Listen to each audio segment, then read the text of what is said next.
ሃሌሉያ። የዛሬ ሳምንት ቃልን በአፌ ውስጥ አኑሬያለሁ ቃሌን በአፌ ውስጥ አኑሬያለሁ የሚል ሀሳብን ነግሬያችሁ ነበር። ታስታውሳላችሁ። ይሄ አንዳንድ ጊዜ መንፈሳዊ ዓለም ቃሉን ሲሰጣችሁ የኔ የሚለውን ነገር እናንተ በእናንተ እንዲደመጥ በእናንተ ተግባራዊ እንዲሆን ሲፈቅድ በተገለጠው ዓለማችሁ ላይ ወክላችሁት እንድትገኙ እንደምትፈልጉት ከድፍረታችሁም ከፍራታችሁም ሳይሆን ከእምነታችሁ አንግል የእናንተን ሳይሆን በእናንተ ዓለም ላይ የዝጌንን የሚመስል ነገር እንድትናገሩ የተጻፈውን የሚመስል ነገር እንድትናገሩ የእግዚአብሔር የሆነውን ሀሳብ እንድትገልጡ እግዚአብሔር ሲፈልግ በእናንተ የመናገር ዓለም ላይ ንግግር የሚለውን እውነት ያስቀምጣል። ክብር ለጌታ ይሁን። ለዚህ ነው በአዲስ ኪዳንም ማንም ቢናገር እንደማን ቃል ይናገር እንደ እግዚአብሔር ቃል ይናገር ብሎ ይሄ ንግግር የሚባለው ነገር ጉልበት አማም የሆነው መደመጥ የሚጀምረው መስራት የሚጀምረው እንደማን ቃል ሲነገር ነው? እንደ እግዚአብሔር ቃል ሲነገር ስለሆነ መጽሐፍ ቅዱስ ንግግራችን ይሄ ከእግዚአብሔር ቃል ከእግዚአብሔር ፈቃድ ከየመጽሐፉን ከመምሰል እንዲነሳ ያዘናል። ክብር ለጌታ ይሁን። ለምንድነው ይሄን የሚያደርገው እግዚአብሔር? ለምንድነው ሁሉ ጊዜ የኛን ዓለም በራሱ ልክ በራሱ ፈቃድ በራሱ ማንነት ለምንድነው መጠጋጋትና መደመር የሚፈልገው የሚለው ነገር ስንመለከት እግዚአብሔር የኔ የሚለው የሀሳብና የእውቀት ዓለም እናንተ ጋር ከሌለ ሊኖር የሚችለው ወይ የራሳችሁ ካለፈ ደግሞ የጠላታችሁ በበቂ ማስረጃ ያስረዳችሁ ነገር ነው የሚሆነው። አንዳንድ ሰዎችን ለምሳሌ ራሱ ኤርሚያስን እንደገናም ደግሞ ጌዲዮንን ስትመለከቱ መለኮት ወደ እነሱ ሲመጣ ያሉበት ሁኔታ የመለኮትን የሚመስል ነገር በሚናገሩበት ደርዝ አልነበሩም። ኤርሚያስን ብትጠይቁት ብላቴና ነኝ መናገር አልችልም የሚል ነው። ከየት አመጣው ካላችሁ ከእግዚአብሔር አይደለም የሰማው ከሁኔታ ነው የተማረው። ጌዲዮንም ስትመለከቱ በሚያስፈራ ቦታ ላይ በመጥመቂያ ውስጥ ወይን ሲጠምድ ነው ወይን ሲወቃ ነው ስንዴ ሲወቃ ነው የምትመለከቱት። አዘንኩለት በወይን መጥመቂያ። እሺ እና ስትመለከቱት ማለት ያለበት ቦታ የሚጠመቅበት ነው፣ ግን ማንነቱ ላይ ጠማቂነት አትመለከቱም። አንዳንድ ጊዜ ያለንበትን ቦታ የማያስረዳ ነገር ውስጥ እንገኛለን። ስለዚህ እግዚአብሔር አምላክ ያንን የተዛነፈ ነገር የሱን በሚመስል ንግግርና መረጃ ሳያስተካክለው በምንም ታምር ወደ ቀጣዩ ህይወት ሌቭል ማንንም እጅ ይዞ አያንቀሳቅስም። ይሄ በጣም የታወቀ ነገር ነው። ስለዚህ ኤርሚያስም ጋር ሲመጣ ተሰራባሃለሁ እንዲያደርግባሃለሁ ወደሚል ማንነት ኤርሚያስን ከማምጣቱ በፊት ስለ ራሱ የነበረውንና ገብቷቸዋል በበቂ ማስረጃ ትንሽ ነኝ የሚለውን ነገር አምኖ ተማምኖ በድፍረት እስኪናገር ድረስ የተሰጠለት አንድ ጉዳይ ነበር። ያንን ሳይቀማው አልችልም የሚል ማንነቱን ተቀብሎ ወደ እችላለሁ ማንነት ሳያመጣው በፊት በምንም ታምር የነብይነትና በአሕዛብና በመንግስታት ላይ የሚባል ህይወቱን የሩቅ ተግባራት እግዚአብሔር ሲያስረዳውና ወደዛ እጁን ይዞ ሲያንቀሳቅሰው አትመለከቱም። ሁል ጊዜ መርሳት የሌለባችሁ ነገር ስለ ራሳችሁ ያላችሁ መረዳት የእግዚአብሔር ቃል በሚለው ልክ እስካልተመሳሰለ ድረስ ቀጣይ ዘመናችሁ የእግዚአብሔርን የሚመስል ህይወት ለመኖር ይቸገራል። እግዚአብሔር አምላክ ያንን ሳያስተካክል በአፋችሁ ውስጥ ማንነቱን ሀሳቡን ቃሉን ሳያስቀምጥባችሁ በፊት በምንም ታምር ወደ ህይወታችሁ የኔ የሚለውን ፕሮግራም ሊሰራ አይጠጋም። ጌታ ይርዳ እንደዚህ። ክብር ለጌታ ይሁን። ጌዲዮንም ጋር ስትመለከቱ በሚያስፈራ ቦታ ላይ ነው ያለው። የሚዲያም ጥቃትና የተደጋገመ ጭቆና ምን አድርጎታል? ከፍታውን ቀምቶታል፣ ጉድጓድ ውስጥ ደብቆታል። ማንነቱን በተገለጠ ቁመና ውስጥ ለመስራት የሆነ ድፍረቱን ሁሉ ገፎበታል። ስለዚህ የመጣው መልአክ ያደረገው ነገር ምንድነው? መጀመሪያ አስተካከለው። ከገባበት ፍርሃቱ ደግሞ እሱን ገፍትሮ ከጣለበት ጉድጓድ ካወጣው በኋላ ነው እንግዲህ በዚህ ጉልበት ሂድ ብሎ ሚዲያምን እንደ አንድ ሰው ተመታለህ ብሎ ይህን ሰው ፈርቶ የተደበቀን ሰውዬ ጎብዞ ያባር አርጎ ሲያሰጋጀውና ሲያንቀሳቅሰው ተመለከታላችሁ። እንደዚህ ናፍቃለሁ የምትሰሙት የእግዚአብሔር ቃል እየገባ የሚረሳ ሳይሆን የሚጣበቅባችሁ ይሁን። ክብር ለእግዚአብሔር ይሁን። የሚመጣ ቃል ካልሰራችሁ በስተቀር በምንም ታምር ቀጣይ ማንነታችሁ ትናንትናችሁን ደጋግሞ ለመኖር ይገደድ ይሆናል እንጂ ከትናንት የተሻለ ከዛሬም የበለጠ ነገ ባለቤቶች ለመሆን ትቸገራላችሁ። ስለዚህ ዛሬ በሉቃስ ወንጌል ምዕራፍ 13 ላይ አንድ የድካም መንፈስ የተጫናትንና የአብርሃም የዘር መልክ ምንም እንኳን ቢኖራት የጎበጠ ማንነት የነበራትን ሴት መነሻ አድርገን የምንመለከትበትን ሀሳብ ነው የምናገረው። ቀና ያደርገናል ጌታ። የሆነ አንድ የድካም መንፈስ ቁልቁል የሚጫነን ገብቷቸዋል። ቀና የማለት ድፍረት የቀማንን አሰራር ይመታዋል። ክብር ለጌታ ይሁን። ሃሌሉያ። የሷን ከመናገር በፊት የመንፈሱን ባህሪ ክርስቶስ ገልጦታል። ምንድነው የሚለው? የድካም መንፈስ ያደረባት ብሎ ነው የሚናገረው። መናፍስቶች የተለያየ አይነት ባህሪ ያላቸው፣ አንዳንዶቹን ቁጥ ያረጋቸዋል፣ አንዳንዶቹን ከእምነት ያበርዳቸዋል፣ አንዳንዶቹን ምርጥ ሰነፍ ያረጋቸዋል፣ አንዳንዶቹን አግሬሲቭ ያረጋቸዋል፣ አንዳንዶቹን አኩራፊ ያረጋቸዋል፣ አንዳንዶቹን ተጠራጣሪ ያረጋቸዋል። መንፈስ ባህሪ የተለያየ ነው። እያንዳንዱን ባህሪ ግን በህይወታችሁ ላይ የሚገልጠው ለመጠቃታችሁ ፐርፐዝ ነው የሚጠጋው። ለዚህ ነው መንፈስ ቅዱስም ልክ እንደዛው አንድ መንፈስ ነው። ነገር ግን ገብታችኋል፣ የደስታ መንፈስ፣ የሐሴት መንፈስ፣ የድፍረት መንፈስ፣ የመጽናናት መንፈስ እየሆነ ይመጣል። አንዳንዴ ሰባቱ መናፍስ ምናምን ሲባል ከሰማችሁ ሰባት አባ መናፍስ ማለት ሳይሆን አንዱ መንፈስ በተገለጠው ዓለም ላይ መልኩን የገለጠባቸውን ባህሪያቶቹን ነው የሚናገረው። ክብር ለጌታ ይሁን። አሜን ነው። ሃሌሉያ። እና ክርስቶስ ያን መንፈስ ይገልጠው ምንድነው ያለው? የድካም መንፈስ። ሉቃስ የተባለው ጸሐፊ ሲጽፈው መንፈሱ አሁን በአበሽኛ ቢሆን እንትን ነው ብለን ብዙ አሁን በእኛ አካባቢ መናፍስቶች ስም አላቸው እና እንትን ነው መንፈሱ እንዲህ ነው የሚያደርገው ይባላል። እንትን መንፈስ ካለባት እንዲህ ነው የሚያደርጋት ይባላል። የመንፈሱ ስም ከተጠራ ቀጥሎ ባህሪው ደግሞ በሰዎች ህይወት ላይ ምን እንደሚያመጣ ይታወቃል።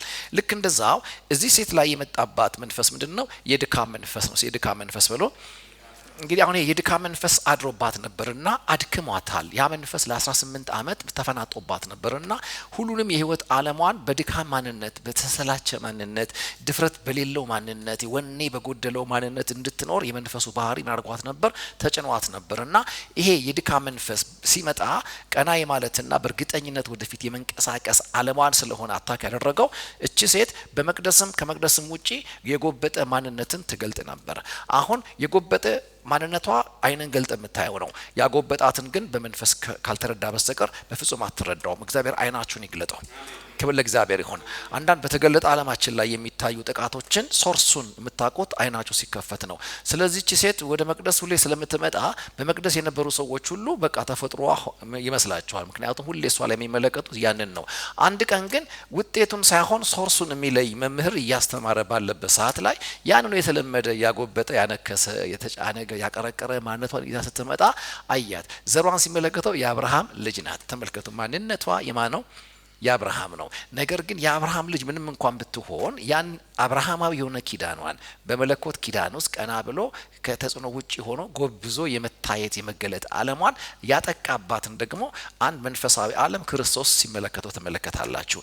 ባይዘው ወይ ሰይጣን አታክ የሚያደርገው ሰማይ የሰጣችሁን መልካችሁን ነው። እቺ ሴት የማ ልጅ ናት? የአብርሃም ልጅ ናት። የአብርሃም ልጅ የሚለውን እንዳለ ስትመለከቱ በማንኛውም ህይወት ስርዓት ላይ ቢዋጉ አሸናፊ ናቸው፣ ቢናገሩ ተደማጭ ናቸው፣ ቢያባሩ ይዛሉ፣ ቢዘሩ ይበቅልላቸዋል። በቃ ይሄ እስካሁን ድረስ ይሄ ዛዘር ውስጥ እግዚአብሔር የሰጠው ኪዳን ይሰራባቸዋል። እቺ ሴት ላይ ግን ያ ኪዳን ሲሰራባት አትመለከቱም። ዘሩን እንጂ የያዘችው የዘሩ መልክ በእሷ ምን ያደርግም አይገለጥም። ለምንድን ነው? ማንነቷ የማን ነው? የአብርሃም ዘር ናት። ነገር ግን የአብርሃም ኪዳን እንዳይሰራባት የተሰጣት በዘር በኩል የአብርሃም ዘር በመሆን በኩል የተሰጣት አሸናፊ ህይወት አለ፣ የኪዳን ህይወት አለ።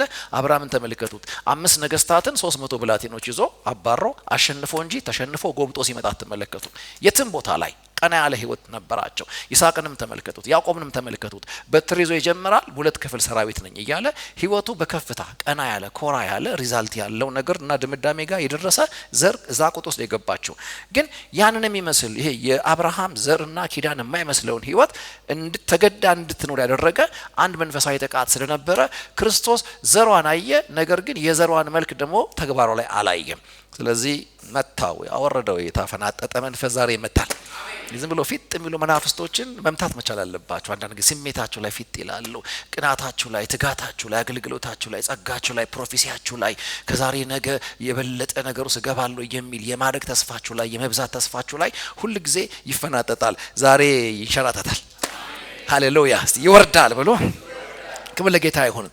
እንግዲህ ይሄ ስለ ድካም አንዳንድ የመጽሐፍ ቅዱስን ቃላቶች ስመለከት ሁል ጊዜ ሰማይ የማይቀበለው አንድ የህይወት ቋንቋ ቢኖር ይሄ ደካማ ነኝ የሚለውን አባባል ብዙ ጊዜ ሲጋጨው ነው የምትመለከቱት። አልችልም፣ ብላቴና ነኝ የሚለውን ነገር አትበል ሲል ትመለከታላችሁ። አትበል። ለምንድን ነው አትበል የሚለው? ማለት አፉ ያንተ ነው፣ የምትናገረው እኔ የሰጠው አይደለም ነው። ምክንያቱም ቃሌን በምን ውስጥ ነው ማስቀምጠው?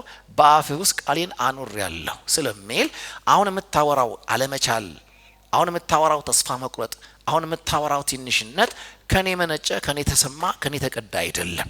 ስለዚህ የምትለውን አትበል። እሲ ደካማ ነኝ አትበል ብሎ ታጠገባቸው ያለውን ድገሙና በሉት። ባይዘው ወይ መጽሐፍ ቅዱስ ደካማ ነኝ አትበል ያለው ማንን ነው ስትሉ በሚያስቅ ሁኔታ ደካማውን ነው። በጣም ይገርመኝ ነገር ይሄ ነው። ለዚህ ነው ጎበዙ ደካማ ነኝ አይበል አላለ። እንደዛ ቢል ኖሮ እውነት ነው። ጎበዝ ነህ ደካማ ነኝ አትበል። ምን እያልክ ነው? እየዋሸህ ነው ማለቱ ነው። ግን እያወራል ማን ነው? ሙልጭ ያለውን ደካማ ራሱን ነው እኮ በቃ ደካማ ሰፈር መጥቶ ሄሎ ደካማ ቀና ቀና ስትል ደካማ ነኝ አትበል ብሎ እግዚአብሔር አምላክ ደካማውን ምን ሲሉ ትመለከታላችሁ? ደካማ ነኝ አትበል ሲሉ ትመለከታላችሁ። ስለዚህ አንዳንድ ይሄ ነኝ የምትሏቸው ነገሮች ዝም ብለው ቃላቶቹን ስላወቃችኋቸው የምትሏቸው አይደሉም። ነኝ የምትሉትን ነገር እንድትቀበሉት አስቀድሞ ያጠቃችሁ ወይም እናንተ ጋር የመደመጥና የመታመን እድል ያገኘ መረጃ አለ ማለት ነው። ያ መረጃ አለ። ስለዚህ እግዚአብሔር ደካማ ሰፈር መጥቶ ደካማው እኔ ብርቱ ነኝ ይበል ሲል አሁን ተመልከቱ፣ ሰውየው ደካማ ነው። ያንን መረጃ ተቀብለው ደካማ ነኝ ይላል። እግዚአብሔር ደግሞ መጥቶ ደካማ ምን ይበል? እኔ ምንድን ነኝ ይበል? ብርቱ ነኝ ይበል ይለዋል። በኖርማል ከተመለከታችሁት በቦታው እውነት የሚናገረው ራሱ ደካማው ነው። በቃ ፈተሸ፣ የፊት ኪሱን የኋላ ኪሱን አጣራ። ከዛ በኋላ ያገኘው ሪዛልት ምንድን ነው? ደካማ ነው። ስለዚህ ደካማ ነኝ አለ።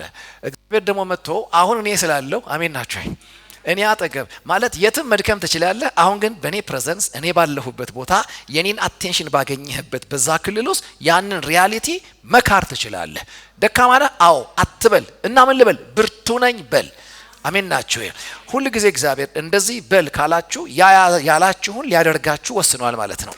ክብር ለእግዚአብሔር ይሁን። ሁሉ ጊዜ እምነት ዲፔንድ የሚያደርገው ከመረጃችሁ ተነስታችሁ አጣርታችሁ በትክክል ካመናችሁበት የሚቀዳ አይደለም። ከእግዚአብሔር ንግግር የሚጀምር ነው እምነት። ክብር ለጌታ ይሁን። አሜን አሜን። ለዚህ ነው በዳዊትና በጎልያድ መካከል ያለውን ዲያሎግ ብትመለከቱ ዳዊት ጩጬ ነኝ አልችልም ደካማ ነኝ ብሎ መፈርጠጥ ሊያስችለው የሚገባው ሪዝነብል የሆነ ጉዳዮች አሉት በህይወቱ ላይ። ምክንያቱም ከቁመት ትንሽ ነው። የጦር ሜዳን ታሪክ አያውቀውም። ትናንትናው እንደ ጎልያድ ጦረኛ አይደለም። ስለዚህ እንዲያነሳውን አይደለም እንደ ዳዊት እረኛ ሆነ አይደለም። የሳኦል የሰለጠነ ወታደርም ሆነ ሮጠ መሸሽህ ጤንነት ነው ብለ መሸሽ ትችላለህ። ስለዚህ መሸሽ ጤናማ ነው ምለው ከምን አንግል ነው? ለ39 ቀን ጎልያድ ብድግ ሲል የእስራኤል ጦር ይሸሽ ነበረ። ግን ከስራ አልተባረሩ። ምክንያቱም ሰውየው ምንድነው በቃ የሆነ አንዳንዴ ስንፍናችሁ ተቀባይነት ያገኛል። አንዳንድ አለመቻሎቻችሁ በእናንተ ሊና ላይ ጠምዝዛው ያሸንፏችኋል። አንዳንድ ባህሪያችሁ አሸንፏችሁ ያቅም በቃ እኔ ይሄንን እንግዲህ ምንም ማድረግ አልችልም ብላችሁ ተጠምዛችሁ የምትሸነፉላቸው ነገሮች አሉ። ስለዚህ ጎልያድ እንደዚህ አይነት ተጽዕኖ የሚያመጣ አደገኛ የሆነ ምክንያት ነው በእስራኤል ፊት የቆመው። እሱ ሲቆም አብረው አትቆሙም፣ ትቀመጣለህ ወይ ትሸሻለህ። ያፈገፍጉ ነበር ነው የሚለው። ሁሉን የሸሹትን ዳዊት እንዴት ተከተለው? እንዴት ተጠጋው? ሁሉ የታጠቁትን የማይመስል ትጥቅ ይዞ ወንጭፍና ጠጠር ይዞ አባረረው፣ ተጠጋው፣ ወደ ሰልፉ ሮጠ ነው የሚለው። ክብር ለጌታ ይሁን። ሚስጥሩ ምንድነው ተብሎ ሲጠየቅ በሱ ቁመናና በጎልያድ ግዝፈት ውስጥ አይደለም ስልቱን ያደራጀው። የጦርነቱን ስልት ያደራጀው ገብቷቸው እንዲያረጋል ብሎ የቀሄ ምንድነው ስልቱን የሰራው የጎልያድን ቁመት የራሱን ደሞ ምናምን አይቶ አይደለም። በእግዚአብሔር ስም እመታለሁ ይላል። ይሄ በጣም አስደናቂ ነገር ነው። ጩጬ ነው ግን እመታለሁ ይላል። አሜን። በምንድነው የምትመታው ስትሉት በወንጭፌ ካለ በቃ ከጩጬነቱ ነው ያወራው። በእግዚአብሔር ስም እመታዋለሁ ካለ ግን ከታጠቀውና ከለቀመው ጦርና ጠጠር ይልቅ ወንጭፍና ጠጠር ይልቅ አንድ የገባው የስም ኃይል አለ። ምን ማለቱ ነው? እዚህ ቦታ ላይ ብቻዬን አይደለሁም ነው። ብቻዬን አይደለሁም። የመለኮት አቴንሽን አለኝ። የመለኮት አብሮነት አለኝ። እግዚአብሔር ከኔ ጋር ነው። ሲያምላኬ ከኔ ጋር ነው ብሎ ይሄ ነው በጣም ወሳኙ ነገር። ይሄ ነው ሁሉ ጊዜ ይሄ የእምነት ዓለማችሁን ይሄ ፕሮሰስ የሚያደርገው ደጋግማችሁ አብራችሁት የቆያችሁት ነገር በእናንተ ዘንድ በጣም የመታወቅ እድል አለው። ለምሳሌ አሁን እንኳን የምትናገሩት ቋንቋን በቃ ቀሏችሁ የምታወሩት እዚያን ቋንቋ በሚናገር ማህበረሰብ ጋር ረጅም ጊዜ ቁጭ ብሎ የማድመጥና የመኖር ምን ነበራችሁ? እድል ነበራችሁ። ያ ምን አድርጓችኋል? አካባቢውን ሲምፕሊ እንድትመስሉት ብቻ ሳይሆን የዛ አካል እንደሆናችሁ እንድትቆጠሩም ጭምር የማድረግ ጉልበት አለው። ሁሉ ጊዜ ሳይክል የሚነዳ ሰው አይታችኋል፣ ፐርፌክት ነው ሲነዳ። ግን መጀመሪያ የያዘው ቀን አይነዳውም ሳይክሉ። ሲደጋግመው ሳይክሉ ጋር በቆየ ቁጥር እንዳይተልኝ ያዙኝ ምናምን የሚለው ሁሉ ይረሳና እንደውም አንዳንድ ጎረምሳ መሪ ለቆ ይቀብጣል ምናምን። ገብቷችኋል? እንደዛ ያደርገዋል። አሁን ዝም ብሎ ቅብጥ የሚሉ ሳይክል የሚነዱ ልጆች ካያችሁ እዛ ቦታ ላይ ቆይተዋል። በጌታ በኢየሱስ ስም ይሄ ጎልያድ አጠገብ ሳይሆን እግዚአብሔር ስም አጠገብ የሚቆይ መንፈስ እግዚአብሔር ይስጣችሁ። ክብር ለጌታ ይሆነ። ለመሰላችሁ 39 ቀን እነዛ የቆዩት ረጃጅም ችግር ጋር ስለሆነ ችግሩን ሲያዩት ትንሽነታቸውን ነው የተማሩት። ዳዊት ከአንዳንድ ነው የሰማው። እመታዋለሁ አለ። ለምንድነው ካላችሁ ጎልያድ ጋር አይደለም የቆየው። ሳውል ራሱ ጎልያድ ጋር ነው የቆየው። ለዚህ ነው አይቻለም ሰውየው የሚለው። ዳዊት ግን ጎልያድን አያውቅም፣ ችግር አያውቅም። አንድ ነገር ያውቃል፣ እግዚአብሔር የሚባል ሲያውቀው ደግሞ ፕራክቲካል ነው። አንበሳ አጠገብ በዝጌር ጋር ተደምሮ አንበሳ ጥለዋል። ገብቷቸዋል። ድብ ተመቷል። በህይወቱ ትናንትና ከዝጌር ጋር ተደምሮ አንበሳ ያለፈ ድብ ያለፈ ማንነት አለው። ይሄ ማንነቱ ነው ወደ ማን ያመጣው? ወደ ጎልያድ ያመጣው። ይሄ ያልተገረዘ ሸለፈታም እመታዋለሁ አለ። ይሄ ነው ፌዝ ማለት። ቀጫጫ ሆነ ከዝጌር ጋር ተደምረ ግንዲላ ሰይጣን ላይ መፎከር ከቻል አንተ ጴንጤነት ገብቶሃል። አሜን ናችሁ። እምነት የሚባለው ነገር ገብቷችኋል። ቃልን በአፌ ውስጥ አኑር ያለው ማለት ለፍልፈው ማለት አይደለም። አንደርስታንድ አድርገው። አሜን ናችሁ ወይ? ቃል ሁሉ ጊዜ መረዳት ነው። እናንተ ጋር ያለ የቃል ማንነት ስለ ቃሉ ባለቤት የሚሰጣችሁ መረጃ አለ። የእግዚአብሔር ቃል ከሆነ አንተ ጋር ያለው አንተ ጋር ይዞ የመጣው ምን ነው? ስለ እግዚአብሔር የሆነ መረጃ ነው ይዞ የመጣው። ለዚህ ነው በተገዳደርከው በእስራኤል ጭፍሮች አምላክ በእግዚአብሔር ስም ምን አደርግሃለሁ? እመታሃለሁ አለ። እንዳለው መታው። እኔ በጣም ነው የሚገርመኝ። እንደውም በጣም ይገርማችሁ ከራሱ ዝግጅት ይልቅ በእግዚአብሔር አቅርቦት የሚታመን እንደሆነ ዳዊትን የምትመለከቱት በታጠቀውና በመረጃው አይደለም ያወራው። ምንድነው ያለው? እመታሃለሁ ከዛ አንገትክን ካንተ ላይ ምን አደርጋለሁ? እቆርጣለሁ ሲል ትመለከታላችሁ። ብራዘር እኔ ራሱ ያን ቀን ሲሰዳደቡ እንዲህ ሲዛዛቱ አይቼ እቆርጣለሁ ሲል ዳዊት ከት ብዬ ነው ሳኩት። እንዱ ከላይ እስከታይ ሲፈትሸው መቁረጫ አልያዘም። ምንም መቁረጫ የለውም። የያዘው የገመዳት ወንጭፍና የለቀመው ምንድነው? ጠጠር ነው። የሚያወራው ግን ስለ ቆረጣ ነው። አይነት እንዲህ አይነት ቅጥል ያለ መንፈስ ያገኛቸው። አሜን። ዝም ብሎ ልሙጥ ጴንጤ ከመሆን እግዚአብሔር ይጠብቃችሁ። ቢን አግሬሲቭ ከሁኔታው አትነሱ፣ ከምታዩት አትነሱ። ገልጣችሁ በምታዩት አትመስረቱ። ምክንያቱም ሁሌ ሰይጣን ቀጥኖ ማንም ጋር መጥቶ አያውቅም። እያጓራ ነው የመጣው፣ እያካበደ ነው የመጣው። የታወቀ ነው። ሰይጣን እስኪ ከሳት ጠብቁ። ሁሌ እሱ አይከሳም፣ ይተልቃል፣ ይወፍራል። ግንዲላ ነው የሚሆነው። ሁላው 24 ሆኖ ይመጣባል። በጣም አስቸጋሪ። ስለዚህ ያለው አማራጭ ምንድነው? ችግሮችን እና ቁመታቸው መመዘን ትተህ እግዚአብሔርን ሜዲቴት ማድረግ ጀምረው። ክብር ለእግዚአብሔር ይሁን። ለምንድነው ጠላት የሚተልቀው ብለን ከጠየቅን አንድ ነገር ወደ ቤታችሁ ማለማመድ ሲፈልግ ነው። እሱም ማድከም የሚባል ነገር። ማድከም የሚባል ነገር እዚህ ቦታ ላይ ድካም ነው የተመታው። ማነው? ሉቃስ 13 ላይ ድካም ነው የተመታው። ማለት መንፈስ በብዙ አይነት መንገድ ይዋጋል። አንዱ የውጊያ ስልቱን ነው ጌታ የመታው። እዚህ ጋር የመታው አመታት ለኛ መረጃ አለው። ምክንያቱም መናፍስቶች አንዳንዴ ወደ ቤታቸው ሲመጡ የድካም መንፈስ ሆነው አክት ያደርጋሉ። አንዳንድ ቦታ ዘረኛ ያደርጋሉ፣ አንዳንድ አካባቢ ላይ ሰካራም ያደርጋሉ፣ አንዳንድ ቦታ ዘፋኝ ያደርጓቸዋል፣ አንዳንድ ቦታ ሌዚነስ ሌዚ ያደርጓቸዋል። ለምን? በቃ ለትምህርት ሰነፍ፣ ለስራ ሰነፍ፣ ለማገልገል ሰነፍ፣ ለምናምን ሰነፍ ቁጭ ብሎ ሲያወራ ውሎ ይመሻል ይነቃል። አለቀ። እግዚአብሔር ይምታው። ይሄ ገብቷችኋል? ዝም ብሎ ባይዘወይ ይሄ ወሳኝ የሆነ የእድሜያችሁን ክፍል ሰንፋችሁ አታሳልፉት። ደሞ ለመስነፍ በራሱ ጊዜ ራሱ እድሜ ይመጣል። አሜን። ዝም ብሎ በቀን ቁጭ ያልክበት ወንበር ላይ የምታንቀላፋበት የተባረከ እድሜ ያለ አሜን ነው ወይ? ያኔ ጋቢ ትቋጫለህ ቁጭ ብለህ አሜን በል እንዲያክ ትቋጫለህ። ግን ጎረምሳ ሆነ እንዲህ ከማለት እዝጌር ይጠብቅ። ወጋው አራሜን በሉ። ሰነፍ መንፈስ ይመታ። አሜን ናችሁ። በቃ እዚህ ዘመናችሁ እንዲያሰንፋችሁ አትፍቀዱ፣ እንዲጫናችሁ አትፍቀዱ። 18 አመት ከእድሜዋ ላይ በልቶታል። ስንት አመት እንደያዘ ተናቀም ለ18 አመት ስለሚል ይህ በጣም ከባድ ነው። እነዚህ 18 አመታት ይቆጠራሉ እንጂ ምንም ሪዛልት የላቸውም። ለምንድን ነው ካላችሁ ወጥቶባታል። ሰይጣን ደግሞ ያለ ምክንያት አይደለም የሚመጣው። ፍሩትፉል የምትሆንበትን የዘመን ቁጥር በጣም ነው የሚፈልገው። በጣም ነው የሚፈልገው። በጣም ነው የሚፈልገው። ትላችኋላችሁ ትዳሯ ሁሉ ከስራ ባሰባት እንጂ ምንም አልተጠቀመች የምትባለው ሴት ልክ ከ12 አመት ጀምሮ ደም ይፈሳት ነበር ይላል። ከ12 አመት ጀምሮ ሲበሉት ከ12 አመት ጀምሮ። እንግዲህ ያ ዘመን በአይሁድ ካልቸርና እዛ ዘመን በነበረው ግንዛቤ የሚታጩበት ጊዜ ነው። የሚታጩበት ጊዜ ነው። ኢናዲሽን ደም ይፈሳት ነበር የሚለው ኖርማል አይደለም። እንደነ ይሄ ከወራ አበባ ጋር የሚገናኝ ነገር ነው። ልክ እዛ እድሜ ላይ ነው የሚጀምሩት። ጀመረ አልቆማል። ለምንድነው ካላጣው እድሜ ያንን ዘመን የፈለገው ካላችሁ እዛ ቦታ ላይ ነው። አያችሁ የመፈቀር ዘመኗ ነው። አሜን ናችሁ። የማግባት ዘመኗ ነው። ፍሬያማ መሆን የምትጀምርበት ዘመኗ ነው። ስለዚህ ሰይጣን ሞኝ አይደለም። ከዘመን ቁጥሮች መካከል በጣም ስኬታማ የምትሆንበትን የዘመን ቁጥር አቅዶ ይገባል። በጌታ በኢየሱስም አድካሚ መንፈስ የተመታ ይሆን። ይሄ በቃ መፍቀድ የለባችሁም። በቃ ታስነኩት አንድ የዘመን እድሜ ያስፈልጋችኋል። ሁሉን ማስጠቃት ሁሉንም ማስጠቃት አያስፈልግም። በሁሉ መጠቃት የለባችሁም። የሆነ ቦታ ላይ ዘመንን ማስመለጥ ያስፈልጋል። ዘመን ቁጥር አይደለም። ገብታችኋል? ከመወለድ ጀምሮ እስከ መሞት ድረስ አየ ዘመናቶች በተለያየ አይነት መልክ ነው የምትኖርባችሁ። የሆነ ቦታ የሆነ ታዝለ ሁሉ ነገር ራሱ ያበሉ ያጠጡ ያጠቡ ምን ያደረጉ እዛ የተወለድክበት አልጋ ላይ ሁሉንም እየሆንክ ነው የምታደርገው። ከዛ ደግሞ ውድቅ ድብቅ ያልክ የምትነሳበት ከዛ ኤቢሲዲ ያባጫ እየተማርክ ምናምን ገብታችሁ የምታደርግበት ከዛ በኋላ ደግሞ ቲኔጀር ውስጥ ትገባለህ ምናምን ሁሉ ያንተ ይመስልሃል። ሁሉ ያንተ ይመስልሃል። በዓለም ብቸኛ ቆንጆ አንቺ እንደሆንሽ ብቻ ነው የምታስቢው። በቃ ሁሉ ነገር የሆነ ማንም ኮምፒታንት በሌለበት ብቻህን ኮምፒታንት ትሆናለህ። ሰው እንኳን ብታጣ መስታወት ጋር ቆመ በቃ አለቀ። የራስ አምላክ ትሆናለህ። ከዛ በኋላ ደግሞ ህይወት እሱም ብቻ እንዳልሆነች ሰፊ እንደሆነች ደግሞ ሲገባ መጨነቅ ትጀምራለህ። አብዛኞቹ ዲፕሬሽን ውስጥ የሚገቡት በዛ ነው። ለምን እያሰነፋቸው ስለሆነ የመጣ ወኔ አልባ ይሆናሉ። አያችሁ የህይወት ሪያሊቲ በሰነፈ ማንነት ይገናኙታል። የተጠቃ ትናንትና ነው ያላቸው። አልተደራጁም፣ አልተዘጋጁም ለዛ ነገር ለህይወት ሪያሊቲ አልተዘጋጁም። ዓለም ሁሌ ሳቂታ ብቻ ተመስላቸዋለች። አታጋይ እንደሆነች አያስቡም። ከዛ በኋላ ተስፋ ይቆርጣሉ።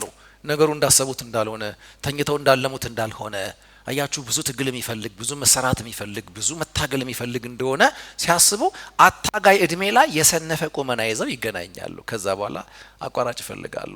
በጣም በማይነሱበት ደረጃ ሰዎች ሲጠቁ ተመለከቷቸዋላችሁ። ከዛ በኋላ ነው እንግዲህ ሙሉነት የሚባል ነገር የሚመጣው። ክብር ለጌታ ይሁን። ኃላፊነት የሚባል ነገር የሚመጣው በዛ ነው። እና ይሄ ሰነፍ መንፈስ ይመታ። አሜን ናችሁ። ክብር ለጌታ ይሁን። የተመታ ይሁን። የድካም መንፈስ ይመታ። መቼ ነው? ከትናንት በስቲያ መስለኝ ከፓስተር መሊጋ እያወራን ነበርና አሁን በአንዳንድ በሚደረጉ ጥናቶች አሁን ያለው አበሻ ወንድ በጣም አልጫ ሆኗል ይባላል።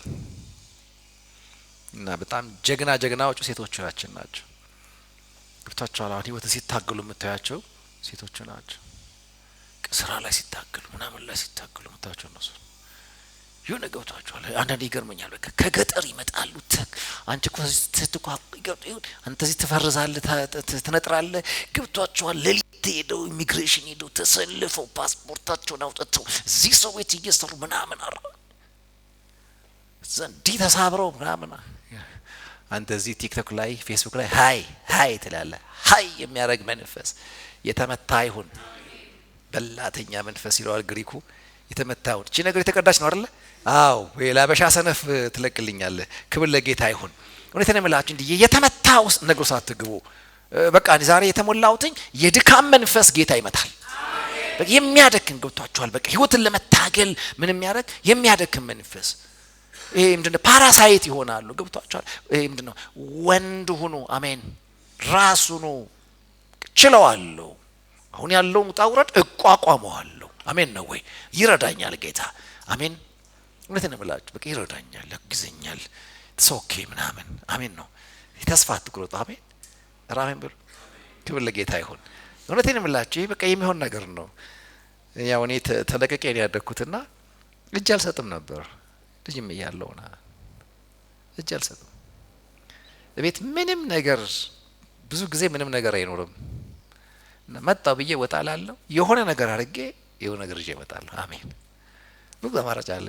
አንተ ጮጬ ነው ያኔ ቢያንስ የሆነ መንጠቆ ምናምን ይዘና አለሚያ ባህር ሄዳለሁ።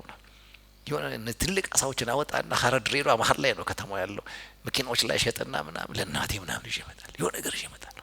አንድ ቀን ወላጅ ተብሎ እናቴን ትምህርት ቤት ወስጃ ተላቀ። ክረምት አልፎ ያ እስኪመጣ ድረስ ራሳችን ተሯሩጠን ምን አድርገን ዩኒፎርማችን ምንገዛው ምናምን ምንገዛው። ይሄ ወኔ ይባላል። በጥፍ ይግባብህ። ይሄ ልፍስፍስ የሚያደርግ የድካም መንፈስ የተመታ ይሆን። አትፍቀዱ። ግብታችኋል? በቃ አሁን እንደዛ ነው በአብዛኛው የምትመለከቱት። እና አንዳንዴ ግራ ይገባኛል። በቃ በተለይ ይሄ በቸርች አካባቢ ያለን ሰዎች ለዚህ ነው ቢያቅዱም ከስንፍናቸው ተነስተው ነው። እጮኛ እንኳን ሲመርጡ እሷን ብትጠጋት ምን አገኛለሁ በቃ እንደው ትንሽ በአይነቱ ለየት ያለች እህት የመጣች እንደሆነ በቃ ይከተላል። እግዚአብሔር እግርን ይሰራው በኢየሱስ አሜን ነው ወይ አታፍር እንዲያከክ ስትሄድ ዘማይቲኔ ቆይ እኔ ለምን እንዲማወራው እንዳይገባባችሁ አሜን ነው ወይ ይሄ ወኔ ሊኖራችሁ ይገባል አሜን አሜን በሉ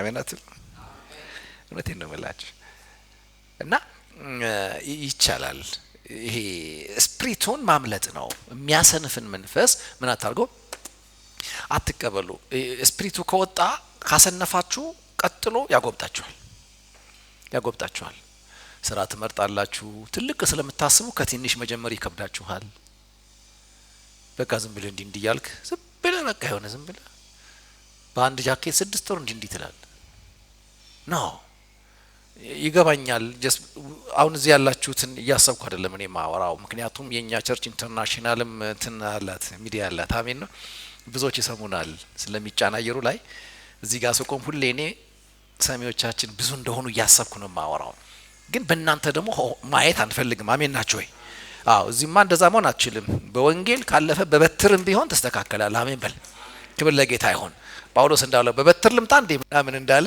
ክብር ለጌታ ይሁን አዎ እዚህ ሰብከን ካልተስተካከልክ ቢሮውን ፈልጋለን አሜን ነው እዛ ከጠራነ ጉድ ፈላ ማለት ነው ክብር ለጌታ ይሁን ስለዚህ ከዚህ ባታልፍ ይሻላል አሜን በሉ ሃሌሉያ እና ክርስቶስ እንግዲህ ወደ አንድ ምኩራብ ቤተ መቅደስ ውስጥ አለ ምኩራብ ውስጥ ነው ይሄኛው ሲያከናወነውና በምኩራብ የምኩራብ አለቃ ይባላል ጀስት ያው አንድ ምኩራብ ለማድረግ ቢያንስ 10 አባወራ ካለ ባንድ አካባቢ አይሁዳዊ የሆነ ምን ይደረጋል ምኩራብ ይደረጋል ለዚህ ነው ክርስቶስ ዳግም ሲመጣ 10 ቆነጃጀት የሚለው ጀስት የምኩራብን ስሌት ነው እየነገረ ያለው እንጂ ይሄ እንዲሆኑ ምናምን የሆኑ ይያሉ እነንቶኔ እንደሚበታተኑት አይደለም ካልቸሩንና እንደዛ አይደለም ስለዚህ ስለ አካል ልክነት ነው የሚያሳየው ኦልሞስት ቸርችን ነው የሚያሳየው ቸርችን አይደለም ምናምን ነው የሚሉ አሉና የሆነ ቦታ ዶክትሪናቸውን ያሳስቱታል ከዛ በኋላ ከዛ ጋር የተጋጨ የመሰላቸውን ታሪክ ሁሉ ያመልጡታል እንደዛ አይነት ትምህርት ያላቸው ሰዎች አሉ አሁን እነሱን ለመታር ላይ የቆምኩት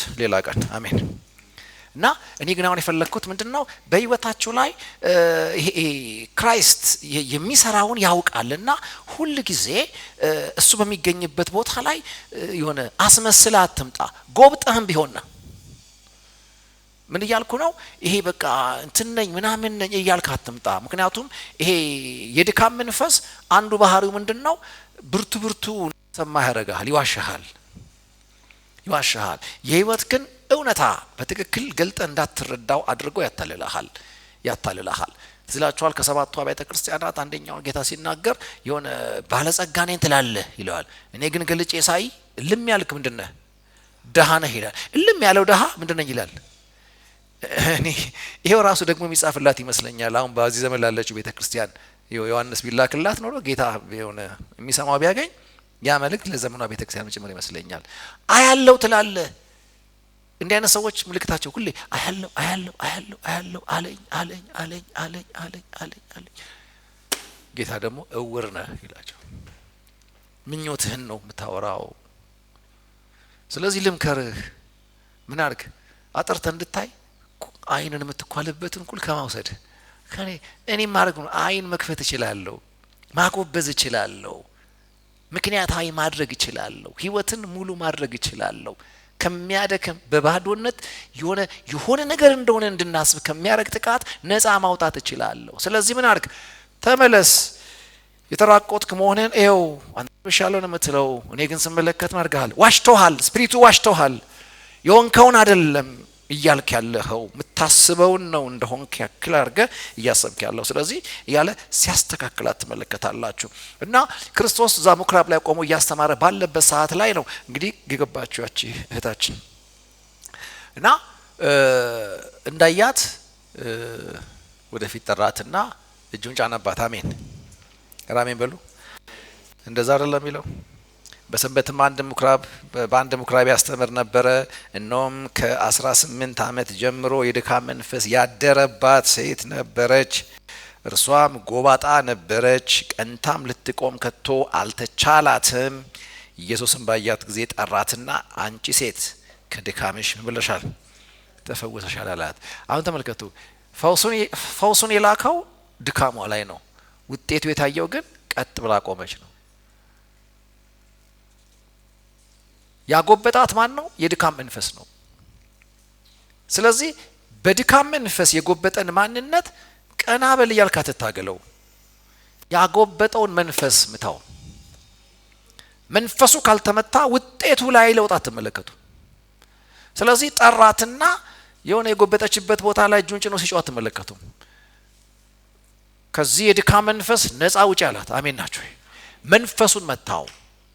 መንፈሱ ሲመታው፣ መንፈሱ ሲለቃት፣ መንፈሱ ባደረባት ጊዜ የጫነባትን ነገር ሁሉ ይዞ ሄደ። ሲመጣ ያመጣውን ሲወጣ ይዞት ወጣ። አሜን ነው ወይ? ክብር ለጌታ ይሁን። ለ18 ዓመት ጎባጣ ነበረች። ቀና ብላ ማየት አልሆነላትም፣ አልተቻላትም። ስለዚህ አንቺ ሴት ከድካም መንፈስ ተፈተሻል አላት። አሜን። እንዴት ደስ ይላል! ከድካም መንፈስ ከድካምሽ ተፈተሻል። አሜን ሃሌሉያ። እና ወዲያው ቀና አለች። ይሄ ነፃ የሚያወጣ መንፈስ በህይወቷ ላይ ይሄን ነገር ሲገልጠው ተመለከታላችሁ። በጣም ይደንቀኝ ነገር እነዚህ ፍርሃቶች፣ የእግዚአብሔርን ቃል የማይመስሉ የህይወት ድግግሞች በህይወታችን ላይ ደጋግመው የመነገር እድል ያገኙ የንግግር ስታይሎች በህይወታችሁ ላይ ወይ ቀና ያረጓችኋል ወይ ያጎብጣችኋል። በጣም አደገኛ የሆኑ ጥቃቶች ናቸው። ምክንያቱም መንፈስ ሁሉ ጊዜ ወደ ሰዎች ህይወት የሚጠጋው መረዳትን ፈጥሮ ነው። ዝም ብሎ አይመጣም፣ በመረዳት ነው የሚመጣው። ለዚህ ነው ይሄ የመረዳት ዓለማችን በጣም ጥንቃቄ የሚፈልግ ነገር ስለሆነ የሰዎች የመንፈስ ዓለም እና የነፍስ የእውቀታቸው ዓለም በእግዚአብሔር ቃል እንዲሞላ መጽሐፍ ቅዱሳችን በተለይ በአዲስ ኪዳን በጣም ደጋግሞ የሚናገረው ከዚህ የተነሳ ነው። ነፍስ እውቀት አልባ ትሆን ዘንድ ምን አይደለም መልካም አይደለም ይላል። የትኛውን እውቀት ነው? እንደ እግዚአብሔር ቃል የሆነውን እውቀት፣ የተጻፈውን የሚመስል እውቀት ሁሉ ጊዜ በህይወታችሁ ላይ እንዲኖር መጽሐፍ ቅዱሳችን በጣም ነው ኢንካሬጅ የሚያደርገን። ቃሉ በተሞላችሁ ቁጥር የቃሉ ባለቤት በህይወታችሁ ላይ ምን መሆን ይጀምራል? መታወቅ ይጀምራል። ያ እውቀት ደግሞ ወደ እርግጠኝነት ያመጣችኋል። እምነት እዛ ጋር ነው ማቆጥቆጥ የሚጀምረው። ይሄንን እዚህ ከወረቀቱ ላይ ውሰዱት። ምክንያቱም ቃሌ ህይወትም ነው መንፈስም ነው የሚለው እዚህ ጥራዙ ላይ አይደለም፣ እናንተ ነፍስ ጋር ነው ይሄንን መልክ መያዝ የሚጀምረው። ክብር ለጌታ ይሁን። አሜን ናችሁ አይደል? አንዳንድ ቃል እኮ አይደለም የመለኮት ቃል፣ የሰው ቃል እንኳን እናንተ ጋር የመደመጥ ጉልበት ካገኘ ዝም ብሎ የሚደመጥ አይደለም፣ ወይ የሚያስደስት ወይ ደግሞ የሚያናድድ ሆኖ ያልፋል። አንዳንድ ሰው አግሬሲቭሊ የሆነ ቃል ቢናገር በሰላም ስትጫወት የነበርከው ሰውዬ ፊት ይለዋወጣል። መጥቶ በጥፊ አልመታም፣ ከጥፊ በላይ ይሰብራል። የአንዳንድ ሰዎች ንግግር አሁን የመታህ ምንድነው? በጡጫ አይደለም የመታህ፣ በቃል ጉልበት ነው የመታህ። ነፍስህን ነው የሚያረጋት። ለዚህ ነው ያው ማክሰኞ ስለምንማረው ብዙ አላወራውም። ቃላቸው እንደ ጭንቁር ይባላል ይላል። አንዳንድ እንግሊዝኛ ወርድ ጭንቁር የሚለውን ጋንግሪን ይለዋል። ከግሪክ ወርድ ጋር የሚያያዝ ነው ይሄ ጋንግሪን። ስጋን የሚበላ ቁስል፣ ስጋን ይበላዋል። በጥርስ አይደለም፣ ቃል ነው። ተጠንቀቃቸው። በተለይ እንትናን ይላቸዋል። አንድ ቸርች ሳሉ እንደነ ሰዎች እነሱን ሰምተህ ኢንካሬጅ አትሆንም። እነሱን ሰምተህ ቅናትን ያስጥሉሃል። ይሆናል ብለህ ነው ምናምን ይሉሃል። አለቀ። ጋንግሪን ነው፣ ያጠፋችኋል። ከዛስ አሁን ለምትቀጣጠልለት ነገር ኢንካሬጅ አያደርጉህም። ክፋታቸው ደግሞ ይሄን ሲቀሙ በፋንታ የሚሰጡ ይላቸው የማንም ምን ባትሆን ያደርጋል። በጣም ከባድ ነው። ለጢሞቴዎስ በጣም ሲነግረው የነበረው እሱ ነው። ስለዚህ የመደመጥ እድል ያገኘ ቃል በህይወታችሁ ላይ ዝም ብሎ ተደምጦ የሚያልፍ አይደለም። ወይ ያጎብጣችኋል፣ ከዛ በኋላ ቀና የማለት ድፍረታችሁን አልተቻላትም ነው የሚለው። ተሳፈረባት፣ አደረባት፣ አጎበጣት። ብዙ ጊዜ ቀና ማለት ትፈልጋለች፣ አልተቻላትም። አሁን ቀና ማለት ስላልፈለገች አይደለም ቀና ያላለችው። እሷ ትፈልጋለች፣ ግን ምን አድርጎባታል? ይጓጋታል። ስለዚህ አልተቻላትም። ይሄ መጉበጥ ፈልጋው ያስቀጠለችው አይደለም፣ እየታገለችው ግን ልትሆነው አልቻለችም። ትግሏን ጌታ አየ፣ ዘሯን አይነቷን ጌታ አየና ይሄ ሁኔታ አለ። እሷም አልተቀበለችውም። የተሰጣትም የዘር ኪዳንም በፍጹም ይሄን ያስረዳም። ስለዚህ ከመሆን አላት። ክብር ለጌታ ይሁን።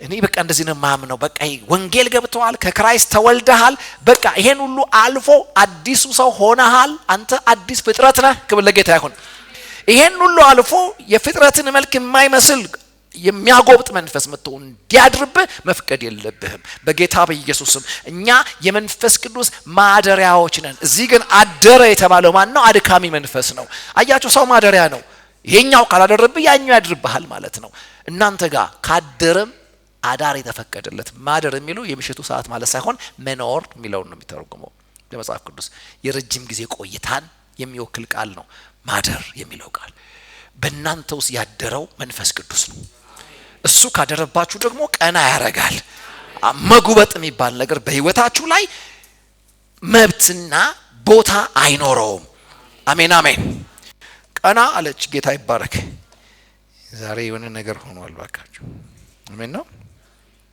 ያ የምኩራቡ አለቃ ተቆጣ ፈዋሹን እንዳይቆጣው ፈራው መሰለኝ መድኃኒዓለምን ስለዚህ ወደ ተፈወሰችው ዞር አለና ተቆጣ እኔ እኮ አንዳንድ ሰዎች በቃ ጎባጣ መንፈስ ሲወጣ ይቆጣሉ ያጎቱ ልጅ አይደል የወጣው እንተነመላችሁ አንዳንድ ሰዎች በቃ እንዲያነባር ያላችሁ በህይወታችሁ የሚሆን ቀና ማለት ኢንካሬጅ መደረግ ምናምን ያበሳጫችኋል